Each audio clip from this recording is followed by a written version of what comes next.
Ibu, Assalamualaikum. Saya ingin bertanya. Jadi saya mempunyai anak yang usianya 4 tahun. Saat berada di dalam kelas, si anak suka mengganggu temannya, Ibu, sampai membuat temannya menangis.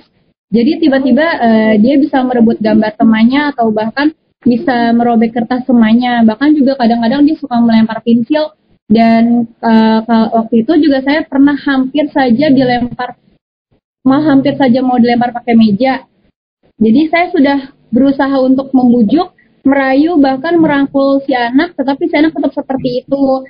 Orang tuanya pun pernah bilang ke saya, maklumin saja ya Bu, namanya juga anak kecil. Jadi bagaimana ya cara menghadapi anak yang emosinya tidak stabil, Ibu? Terima kasih. Oke. Dengan Ibu siapa?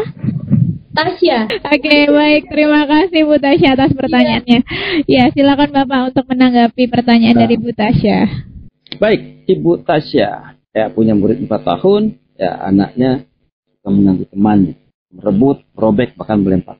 Dulu juga pernah anak kecil bukan hanya merebut, dia memasukkan pensil ke telinga temannya sehingga hampir berluka sih, tapi tidak bagian dalam bagian luka merah ya. Nah, saat seperti ini ada motivasi dan demotivasi. Ingat ya, kalau berbuat buruk anak pertama ya. Pertama buat buruk ya kita harus demotivasi. Ketika sudah mengganggu, bilang sama orang tuanya. Itu sudah mengganggu kan? Mengganggu. Nah, bilang, Mama, kalau memang dia mengganggu, kita tidak boleh memukul. Tapi diingatkan ya.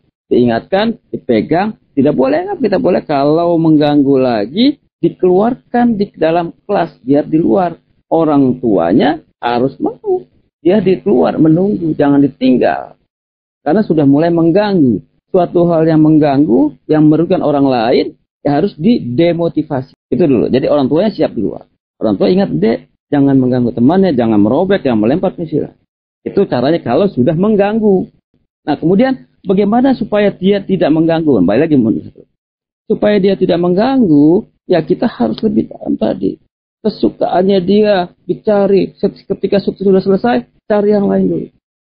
Jadi harus kita satu langkah di depan anak. Tidak boleh bengong, tidak boleh tidak punya kegiatan ini anak. Ya, harus ada kegiatannya terus.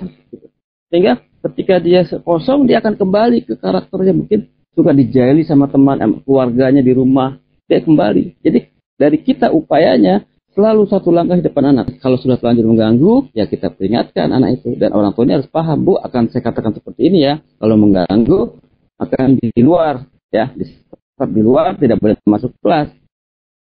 Kita buktikan, kalau dia memang senang di kelas, nggak mau, memang berarti di kelas menyenangkan. Kalau memang di kelas tidak menyenangkan, ya nggak apa-apa, aku di luar. Di kelas juga tidak menyenangkan, begitu. Oh ya.